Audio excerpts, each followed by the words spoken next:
अस्सलाम वालेकुम, मैं सद्दाम खान आज फिर आप लोगों के साथ बहुत वक्त के बाद हूँ और आया हूँ आपके सामने। और असल में हकीकत ये है कि मसरूफियात ज़्यादा हो गई थी और अभी तक मैं मुकम्मल तौर से मतलब फ्री नहीं हो पाया।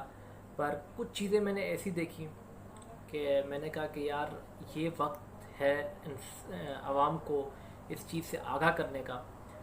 तो मैंने कहा कि शायद हर चीज़ का एक वक्त होता है, शायद अगर मैं ये चीज़ बाद में लेके आऊँ आपके सामने तो वक्त निकल जाए। तो आज की वीडियो में मैं आपके सामने 4 शख्सियात जो हैं उनके बारे में मैं आपको बताऊंगा और उन्होंने क्या कहा है कोरोना वायरस के बारे में वो भी जिक्र करूंगा। उससे पहले मैं ये बताता हुआ जाऊं कि इंसान का जो दिमाग है वो पावर स्टेशन का काम करता है। आप जो सोचते हैं, जो करते हैं, जो करने का सोचते हैं वो भी मतलब आपका सारा कुछ दिमाग में चल रहा होता है। विदाउट इट मतलब दिमाग के बगैर आप कोई काम करने के काबिल ही नहीं रह सकते। मिसाल के तौर मैं सोचता हूँ कि यार मुझे एक जगह जाना है और वहाँ पर कहीं लेक्चर देना है, तो पहले मैं प्रिपेयर करता हूँ, फिर मैं उस जगह जाने के लिए निकलता हूँ और फिर मैं वहाँ पहुँचता हूँ, वहाँ पर अपनी जो भी जॉब है वो सरअंजाम दे के वापस आता हूँ। पर अगर क्या ये मेरे दिमाग के बगैर मेरा हाथ पैर मेरा जिस्म किसी काम का है? बिल्कुल नहीं।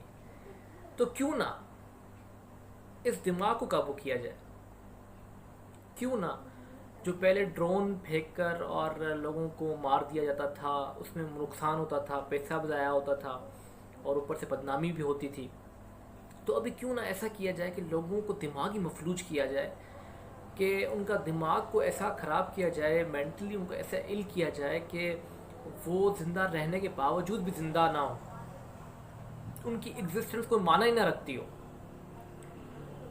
जब आपका दिमाग ही सही नहीं काम करेगा तो आपके हाथ पैर ये किसी काम के नहीं होंगे। तो बिल्कुल जो अभी आप सिचुएशन देख रहे हैं और ये कोरोना वायरस का जो पीक देख रहे हैं, ये सारी की गेम जो है वो इसके मुतल्लिक है। अपनी वीडियो के आगे लेके जाने से पहले मैं एक चीज़ क्लियर कर दूं कि कोरोना वायरस एक रियलिटी है। ये एक फ्लू लाइक वायरस है जिसमें बुखार होता है, खांसी होती है और आपका छाती बंद हो जाती है, आपकी लंग्स को प्रॉब्लम होती है। इसमें अमवात की वजह यह है कि इसमें अमवात की 3 वजह है। एक, इंसान की अपनी कोताहियाँ, नेग्लिजेंस, वो हल्का ले लेता है चीज़ को और वो बढ़ती जाती है और उसके बाद एक्सट्रीम में चला जाता है तो वो नहीं हो पाती काबू। दूसरा, ओल्ड एज फैक्टर, डिजीज़ का होना, कि आपको पहले ही कोई बीमारी में आप मुब्तला थे और उसके बाद आपको ये हो जाता है तो फिर आप सर्वाइव मुश्किल से कर सकते हैं। तीसरा जिसके बारे में आज ये वीडियो बन रही है वो है फोर्स्ड डेथ, मतलब ज़बरदस्ती लोगों का कत्ल, मर्डर्स कहा जाए तो बेहतर है। तो मैं अपनी वीडियो शुरुआत करूँगा, एक एक्स सेनेटर है हमारे फैसल रज़ा आबदी साहब, उनकी एक वीडियो है, उसकी एक क्लिप के बाद मैं आपको टोटली बताऊंगा कि क्या चीज़ चल रहा है। अच्छा, इस वीडियो का जो मेन रीज़न है वो है फियर, कि मेरे लिहाज से जितना मैंने एनालाइज किया है कि जो डर है वही असल मौत की वजह है। बीमारी तो अपनी जगह पर है, वायरस अपनी जगह पर है, पर असल उस वायरस का उस वायरस को जो हेल्प कर रहा है वो कर रहा है डर। 2 महीने पहले ऐसा माहौल बनाना, लोगों के अंदर इतना डर फैला देना, फिर लोगों को वो हो जाना और उसके बाद लोगों की हिम्मत हार जाना और उसके बाद डेथ का रेशो बढ़ना, तो ये सारी चीज़ें वहीं पर लेके जाती हैं। मैंने डेथ भी देखी कोरोना वायरस की, मैंने उनके पेशेंट्स भी देखे, मैंने सब कुछ एक्सपीरियंस किया। तो आगाज़ करते हैं हम अपनी वीडियो का इस क्लिप के साथ। मतलब वाज़े तौर पे ये है कि ये फैल नहीं रहा था, ये फैलाया जा रहा था। देखें, ये दुनिया में एक वर्ल्ड वॉर चल रही है, बगैर गोली चलाए दुनिया की एक वर्ल्ड वॉर चल रही है। जब ये वॉर का इख्तिताम होगा और दुनिया खोलने की तरफ आ रही होगी तो तकरीबन 30-35 मुल्क जो है वो नक्शे से मिटना शुरू हो जाएंगे automatic due to the economical crisis. ये एक झूठ है, जो एक आंख से दिखाया जा रहा है, सच्चाई को छुपाया जा रहा है। पाकिस्तान का सेनेटर तो बहुत पावरफुल होता है, बट अमेरिका का सेनेटर तो वर्ल्ड वाइड पावरफुल होता है। जबकि स्कॉट जेनसन डॉक्टर स्टेट के मेडिकल हेड हैं, ये उनका अपना स्टेटमेंट है कि हमें महकमा सेहत से ये बताया गया अमेरिका के कि आपके पास दमा का, बुखार का, खांसी का, जुकाम का, ज़हीफ या एलर्जी का कोई भी पेशेंट आए, आप उसको कोविड-19 में लिखें। फिर वो आगे बताते हैं कि 88 साल, ये लाइव इंटरव्यू दिया है उन्होंने अमेरिकन टेलीविजन पे। उन्होंने कहा कि 88 साल एक पेशेंट जो है वो मेरे पास एक्सपायर हुआ। ये इनका स्टेटमेंट देखें, ये लें, 88 साल पेशेंट एक्सपायर हुआ और मुझ पे ये दबाव आया कि इसको आप कोविड-19 के अंदर काउंट करें। मैं ये गैर इखलाकी और गैर कानूनी काम नहीं कर सकता। अमेरिका के अंदर पोलन एलर्जी से भी जो मुतासरा पेशेंट आ रहे हैं उनको कोरोना के अंदर तशखीस करने की हिदायत जारी की। कयास रही है तो पाकिस्तान में भी जो है, कयास रही नहीं है, ये सेनेटर है। आपने देखा कि फैसल रज़ा अब्दी साहब इस वीडियो में बता रहे हैं कि उनके अपने एक सेनेटर हैं स्कॉट जेसन, उसके सेनेटर के बाद वो डॉक्टर हैं, वो अपने डॉक्टर की भी ड्यूटी सरअंजाम दे रहे हैं। उन्होंने बताया कि क्या बताया, ये अभी आप इनकी वीडियो में खुद सुनिए, आप देखिए। I think is critically important. Can you repeat what you just said, please? Well, last Friday, I received a 7-page document that sort of told me that if I had an 86-year-old patient that had pneumonia but was never tested for COVID-19, but sometime after she came down with pneumonia, we learned that she had been exposed to her son who had no symptoms, but later on was identified with COVID-19, that it would be appropriate to diagnose on the death certificate COVID-19. Now, we've not done that. If someone has the pneumonia after and it's in the middle of a flu epidemic, and I don't have a test on influenza, I don't diagnose influenza on the death certificate. I will say. तो अगर किसी को समझ ना आई हो बात तो मैं रिपीट कर देता हूँ। उन्होंने कहा कि ऊपर से इंस्ट्रक्शन आई हैं, सेहत के डिपार्टमेंट से इंस्ट्रक्शन आई हैं कि अगर कोई बंदा नॉर्मल फ्लू या एलर्जिक या कोई भी किसी भी मामले में आ रहा हो और उसकी डेथ हो जाती है तो आपको उसके डेथ सर्टिफिकेट में कोविड डेथ डिक्लेयर करना है। तो ये कहानी शुरू हुई वहीं से जिन्होंने बनाया। तो ये डॉक्टर साहब कहते हैं कि भाई मैंने ऐसा नहीं किया और मैंने मना कर दिया कि मैं ऐसा नहीं कर सकता। बहुत अच्छी बात है, बहुत अच्छा किया आपने। फिर आ जाते हैं एक और वीडियो पे, फिर फैसल रज़ा अब्दी साहब क्या कह रहे हैं सुनिए। डॉलर फेस करना पड़ जाएगा और 100 अरब डॉलर के हम नीचे मकरूज हो जाएंगे। आने वाला इंपैक्ट है किसी की कैलकुलेशन के अंदर कि क्या होना है पाकिस्तान में? कोई रियासत चलाने आया है या रियासत को क्रिकेट का मैदान बनाया हुआ है? ये क्रिकेट नहीं है, ये रियासत है। रियासत को रियासत की तरह चलाओ। मैं हाथ बांध के मकरूज नहीं होगा कि ये कर्ज का मेरे ऊपर भी आया ना, 20 अरब डॉलर मुझ पे भी तो डिवाइड होगा ना। और सवाल कर रहा हूं यूनाइटेड नेशन से, तुमने कहा बंद कर दो, हमने बंद कर दिया। मैशियत बंद कर दो, हमने मैशियत बंद कर दी। पहिया जाम कर दो, हमने पहिया जाम कर दिया। ऑफिसेज बंद कर दो, हमने ऑफिसेज बंद कर दिया। सोशल डिस्टेंस पैदा कर दो, हर एक को अलग अलग करके कौमों का सत्यानाश कर दिया। तुम्हारे कहने पे सब कुछ कर दिया, तुम लाओ डॉलर 154 रुपए पे वापस। जहां लॉकडाउन शुरू हुआ था वहां पे लेके आओ। ये मेरा मुतालबा है आज यहां पर बैठ के। ये हर एक पाकिस्तानी को करना चाहिए, पाकिस्तान के मुफाद को मद्देनजर रखना चाहिए। मैं अपनी रियासत के बारे में ना सोचूं।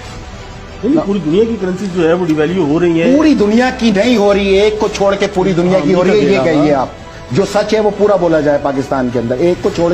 जिस तरह आपने देखा कि असल जिसको फायदा पहुंच रहा है वो है कौन? पूरी दुनिया लॉक है, करेंसी डाउन है सबकी, एक करेंसी सही जा रही है। किसको फायदा हो रहा है? इनका कहना है फैसल रज़ा अब्दी साहब का कि ये हमें वैक्सीन की तरफ लेके जा रहे हैं और जिस 40-50 अगर मुल्क भी वैक्सीन बनाते हैं तो उनकी वैक्सीन को नहीं माना जाएगा, माना सिर्फ उनकी वैक्सीन को जाएगा जिन्होंने बनाया है वायरस। उसके बाद मैं अपनी असल जो सवाल था मेरा कि आखिरकार ये जो लोगों को मारा जा रहा है, ये मैं नहीं कह रहा, ये मैं आपको कुछ वीडियोस में बताऊंगा कि जो लोगों ने खुद बना के वो अपनी आवाज़ आपके सामने लेकर आए। तो ये वीडियो मुलाहिजा कीजिए। सारे अपना अपना मरीज बचा लो। ए इमरान खान दी भैन दी यक गवर्नमेंट, ਇਹਦੇ ਕੋਲੋਂ ਬਚਾ ਲਓ, ਮਾਰਦੇ ਨਹੀਂ ਇਹ ਸਾਰੇ, ਸਿਰਫ ਇੰਟਰਨੈਸ਼ਨਲ ਏਡ ਲੈਣ ਦੇ ਚੱਕਰਾਂ 'ਚ।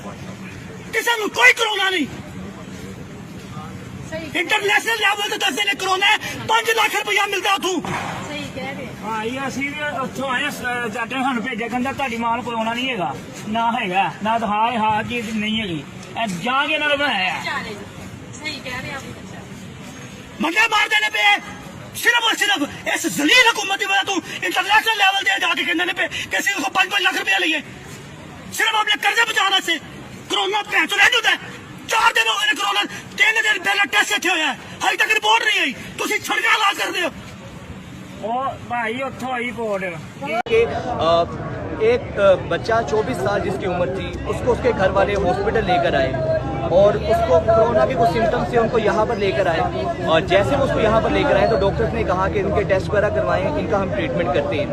अब इनके इस बच्चे के जो लवाहिकीन हैं, जो 24 साल का बच्चा आधे घंटे बाद एक्सपायर हुआ है, अब इनके लवाहिकीन का ये कहना है कि हमारा बच्चा बिल्कुल ठीक यहाँ पर आया था और उसके बाद जब वो वापस आए हैं तो उनका ये कहना है कि उसको जो है इंजेक्शन लगा के मार दिया गया। ये उनके लवाहिकीन का मौक़िफ़ है, जिनका 24 साल का जवान बच्चा जो है जाँ हुआ है। और सबसे बड़ा आप अलमिया चेक करें कि अभी जो डॉक्टर्स का जो रवैया है, 5 लाख रुपए मांगा जा रहा है उनके लवाहिकीन से डेड बॉडी देने के लिए, और जो रिपोर्ट्स अब कोरोना की आई हैं उसकी वो नेगेटिव रिपोर्ट्स आई हैं।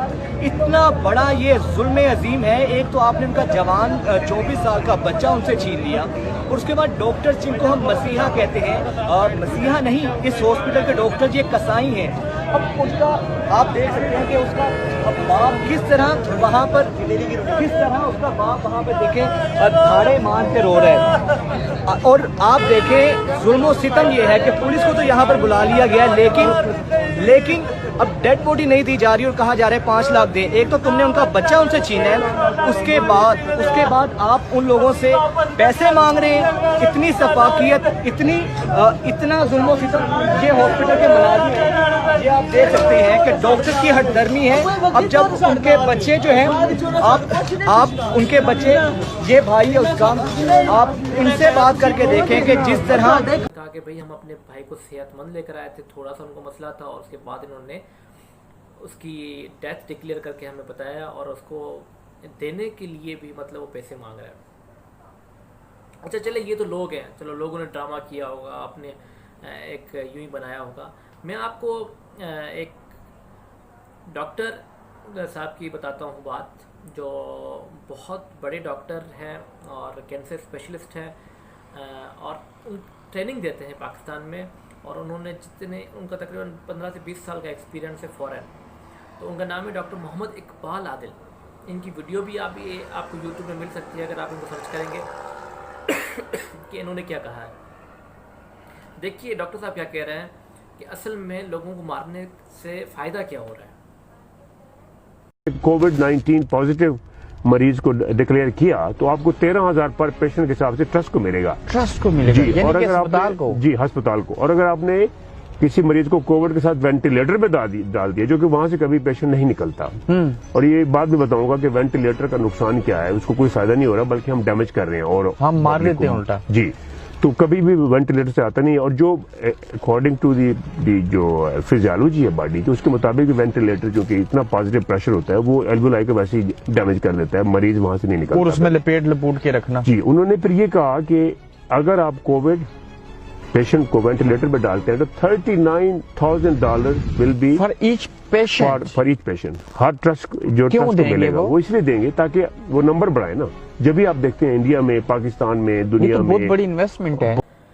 तो फायदा ये हो रहा है भाई, पैसा, हर चीज के पीछे पैसा है। तो ये सारे पैसे की गेम है। पर मेरा कहने का सिर्फ ये मकसद नहीं है कि आप इस कोरोना वायरस को हकीकत ना समझें इसको, पर ये रियलिटी है। कोरोना वायरस अपनी जगह पर है, कोरोना वायरस इंजेक्ट किया गया है, कोरोना वायरस इंजेक्ट आगे किया और भी जा सकता है, क्योंकि इतना देखिए ना, अगर आप तारीख देखें तो 1919 में जो फ्लू आया था, स्पेनिश फ्लू, तो उसकी वेव्स आई थी, first wave, second wave, third wave. First wave में नॉर्मल ही था, सेकंड वेव में ज़्यादा डेथ होना शुरू हुई, फिर लोगों ने सीरियस लिया, थर्ड में बहुत सारी डेथ्स हुई, हेल्दी जो यंग पर्सन था वो भी मरना शुरू हुए। तो अभी हमें वे फॉरवर्ड में ये देखना है कि क्या ये इन्होंने यहाँ पर भी ऐसा तो कुछ प्लान नहीं किया। आप देख सकते हैं कि अचानक एक चीज़ पैदा हो जाती है और अचानक फैल जाती है, तो ये इसी चीज़ की कड़ी लगती है। और आखिर तो दोस्तों वीडियो पहुँची इख्तिताम पर, और इख्तिताम में इसके वीडियो की इस तरह करूँगा कि एक बहुत मशहूर मौलाना साहब हैं और मेरे बहुत फेवरेट हैं और मैं उनको बहुत पसंद करता हूँ। उन्होंने रिसेंटली स्टेटमेंट दी है कोरोना वायरस के बारे में, वो मैं आपको पढ़ के सुनाऊँगा। उन्होंने कहा है कि कोरोना के लिए हर तबके से तायद ली गई, हर तबके को राज़ी किया गया, और उसके बाद किसी को भी इस बहाने उठाया जाए या मरवाया जाए, कोई भी उनसे नहीं पूछ सकता। तो ये खुली दहशतगर्दी है और ये खुला कत्लेआम है, जिसका न कोई सवाल है, ना कोई दुआई है, ना कोई इंसाफ है। तो मेरे दोस्तों, मेरे भाइयों, जो भी मेरे व्यूअर्स हैं, मैं सबको ये बताना चाह रहा हूँ कि ये होना सबको है किसी न किसी लिहाज से। इस पर बहुत सारे फैक्टर्स हैं कि किसी को हो सकता है, किसी को नहीं हो सकता, पर आप अपने आप को मेंटली प्रिपेयर रखें। और दूसरी बात यह है कि अपने बड़ों का, अपने छोटों का बहुत ज़्यादा ख्याल रखें और जितना हो सके दुआओं इबादत में मशगूल रहें। मुझे और मेरे घर वालों को अपनी दुआओं में ज़रूर याद रखिएगा। और अगर आपको मेरी ये वीडियो पसंद आई हो तो इसको लाइक करें, शेयर करें और सब्सक्राइब करें। Thank you. अल्लाह हाफ़िज़।